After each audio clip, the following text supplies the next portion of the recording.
All right, this is what I want to know, everybody. Favorite part of Christmas?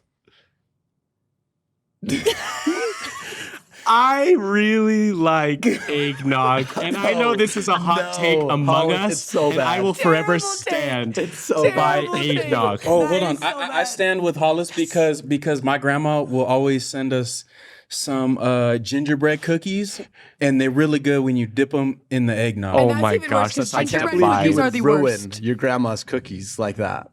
We got haters here. Horrible. Anyway, Grace, give us a Absolutely better I remember part of Christmas. Scrooge. You guys remember the movie with Scrooge? Uh-huh. Yes. That's like Yes. when I look at you and look at you like that. That's another good one. Christmas movies are mine. That's my favorite part. Welcome to This is Kingdom. This is Grace. This is Talon. This is TJ. This is Hollis. And this week we're talking about the talk, Humble to Accept and Follow by Elder Johnny L. Koch. TJ, give it to us. So I love his story in the beginning. If you need to go, just read you should be reading all the talks. True, Right? We talking true. about talks, but Amen. sometimes we go wherever. Go read the talks for That's yourself, true. man. But oh my gosh. Okay. Story time. So I was on my mission and I was feeling like a baddie because I'm just not gonna whatever. Cause I was training a new missionary and I'm like, ooh, yeah, I'm like that. You know what I'm saying? President, trust me, God, trust me. Mm-hmm. And this missionary come out and man, I love him to death. And he, just like all of us, needed some help getting in that spiritual shape. You know what I'm saying? And so I be calling him out and trying to be bold with love, or so I thought I was doing good at that. Anyway, some time goes by. I'm like, yeah, I'm that trainer. You know what I'm saying? Like, mm-hmm. And then I was talking with my mission president. And y'all know how that is, right? Anyway, talking to my mission president, and he's like, hey, Elder, like, I just want to bring something up. My son has been, and you probably didn't mean anything by this, but I just want you to be aware. My son is, when he was riding with you and your companion in the car, he just said that you're making kind of a lot of jokes at this elder's expense, and you probably just being sarcastic, whatever, he's trying to soften it, you know what I mean? But he's like, but just be aware, you just never know. And my son kind of picked up on some things. And this is what I felt going through that experience. And there's a quote from the talk. When we choose not to be humble, we end up being humiliated. And that's how I felt, man. I was like, wow, way to go, Elder. Way to go, trainer. I had gone through thinking that I was being this awesome trainer, and turns out that I was being, probably more bold and not as loving as I could have been. And I got humiliated for it. And so that's my story, and let's talk about humility. TJ says, so be humble. And that's the Be list. humble. I have been thinking, like when I read this talk, I was thinking about it a lot because I think this is just like this is how I think. So that's probably why mostly. But when I read it, like I had this like deep sense of like, so why do we need to be humble? Like what's like the actual purpose of being humble? If it's like something so important that someone spent 15 minutes in general conference talking about it, then why do we actually need to be humble? And it's interesting because I think there's a couple of reasons, but the one that I was so attached to is that I think that we miss out on grace when we are not humble. I think that humility makes us actually pass on opportunities to receive grace. And sometimes grace is a really big topic. It's kind of hard to figure out, but it made me think of this time that I was at this restaurant and I was like gonna buy something. We were all going to get shakes and I was like gonna go buy something. And the person I was with was like, no, on me. And then I was like, no. And then like, I was like, really like, no, like I'm buying this. Like I can do it. Like this is my thing. Like I've got it. Like I can do this by myself. Like I'm on it. And finally he just looked at me and he's like, you must not understand grace if you're really uncertain. Like if you're not even willing to like, let me buy this for you. And I was like this, because it's my name. So I was like, It's my name. She's like, I have to understand it. I said, oh no. And then I realized that I was actually letting pride get in the way of Jesus. Oh, Because I was like, no, actually, I don't need that. no, I'm okay. Like, I got this. Like, I can do this all by myself. And I think that humility might actually have more to do with the grace of Jesus Christ than it has to do with us being humble. You know? I think it's such a common thing to like want to be able to do things on our own and to not want help. I think it's actually like, I see it in so many people around me. We don't want to ask for help and we don't want to admit that we need help. We want to be like, I can do it. I can do it on my own. Well, and we think that's going to be humiliating. It's going to be more humiliating to ask for help. Oh. And so many times we do this with God. And the truth is, there are things you can do by yourself, but there is way more that you can do with God. And humility is recognizing, I want God's help. I need God's help. And the second you do that, you take your strength, which you have strength, right? There's stuff you can do. You take that strength though and connect it to God's strength. And that's different. And that's what I love. He talks about in this talk is like, sometimes we look at people that are shy or have low self-confidence and we're like, oh, they're humble. It's like, well, they might not actually be. Like, humility is recognizing that you need God. Whether you're shy, whether you're confident, whatever it is, it's just recognizing I can do more in my life with God. I was at work this past week and it was just a really busy week at work. And I stayed at my friend's house right by my work. And I was just getting ready in his bathroom, you know, showering, doing all the things. And on his mirror, there's this quote from this book. And I want to read one line from this quote that I've really loved, I think relates beautifully to humility.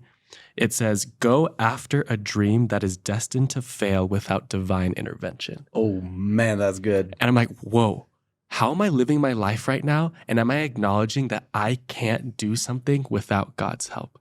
And I think it's very worthwhile if you want to do that with your career, with your passion projects, with anything you want, but bringing it back to life in general by itself, that if we want to live a divine Christ-centered life, we have to live in a way where we can't get through it without Christ's help.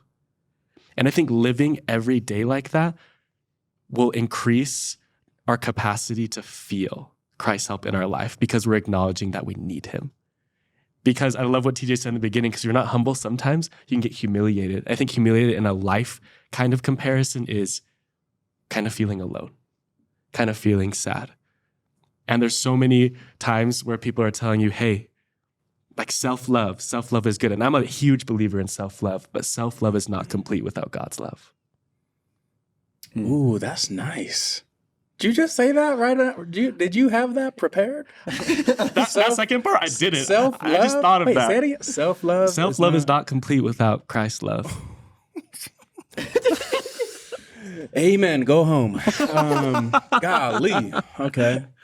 No, that's so good. As I'm hearing you guys talk, I just got to share this framework I love that I learned in school, and it kind of goes to where it's like what Talon said about sometimes certain people seem a certain way, like they're humble, but really it's different. And the framework is it was like this diagram of, and it's like pride. There's kind of the extremes, right? There's an extreme of kind of like arrogance, like I can do everything on my own, and we kind of see that, and we're like, oh, they're prideful. But then there's the other side of pride that is on the other end of the spectrum, which is like in your closet, like I'm not good enough, like I can't do anything. Like that's kind of pride too, because you're taking out God's love and you're taking out God's help and you're like, yeah, I'm all on my own. And so I love that what is the answer? The answer is trying to get somewhere in the middle. You know what I mean? Trying to get somewhere where you're not like, oh, I could do it all on my own, but also you're not like, I can't do anything at all. That's why I love this quote. Because if you have self-love enough to not be curled up in a ball, and you have God's love where you're not, I can do it on my own and I got it all on my own, you could be right there in the middle. I think that's where we're safe. I don't think I've ever told this on here, and I don't know if I should, but I'm going to anyway. This is a great start. Take this with a grain of salt. This is really transparent of me. There's this moment I was sitting in the car with someone who knew me really good. We spent a lot of time together, and they looked at me and they said, and I was telling them about like dreams that I had of like what I wanted to like accomplish and like all these like different goals that I had. And they like just like looked at me and they were like, I think you're the least humble person I've ever met. Oh my goodness. And that really hurt. and I just like really like struggled with that deeply.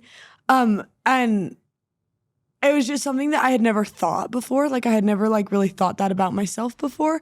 And I didn't really know how to take something like that. And so it was just like, I kind of just like It kind of just like lived in the back of my mind for a really long time. And it made me start studying humility because I was like, yeah, maybe I am the least humble person that has ever existed. Like, I better figure that out if I am. And so I started studying humility, and I found this story. I didn't find it, but I reread it because everyone knows it, even Justin Bieber. And that's true because he wrote a song about it. In case you're wondering why I just pulled that out of nowhere. Now I'm panicking because I just shared that story and I'm scared. Anyways, what happened is I started reading this story, and it was about this little boy named David. And he's like this little tiny kid, and all his brothers are facing this huge war, and they all get to be on the battlefield, but little David doesn't get to go to the war.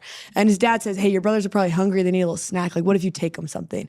And so little tiny David gets to bring like bread and cheese. And he's like, hey, I get to go to the war. And he's stoked out of his mind. And he gets there. And when he gets to the war, it's different than he expected.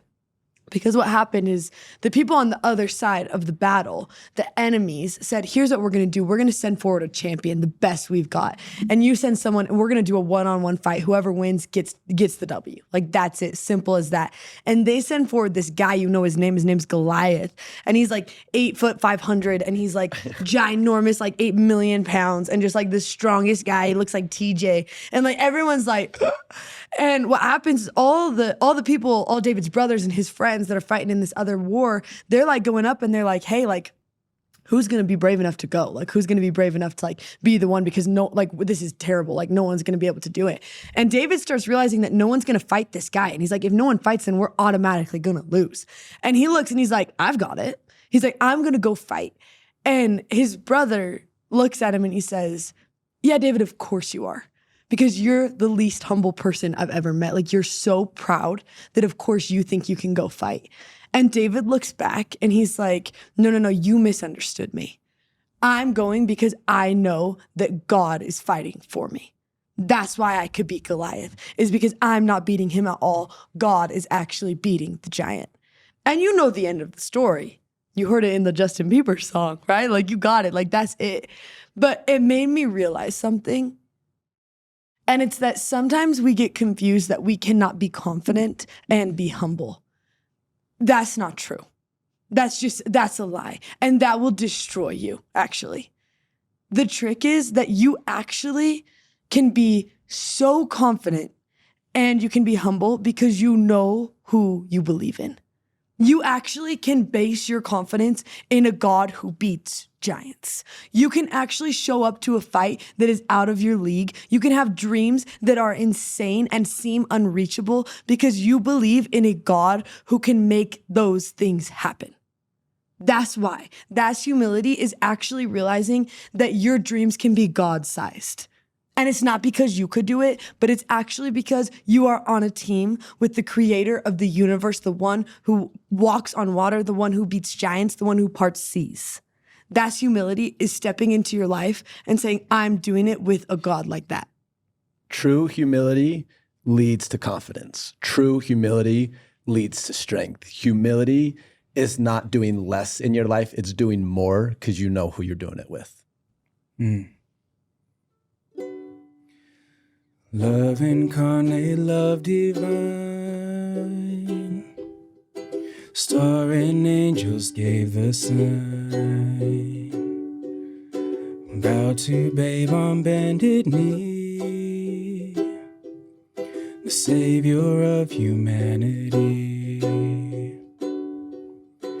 Unto us a child is born, he shall reign forevermore. Noel, Noel, come and see what God has done. Noel, Noel, the story of amazing love, the light of the world, given for us. Noel,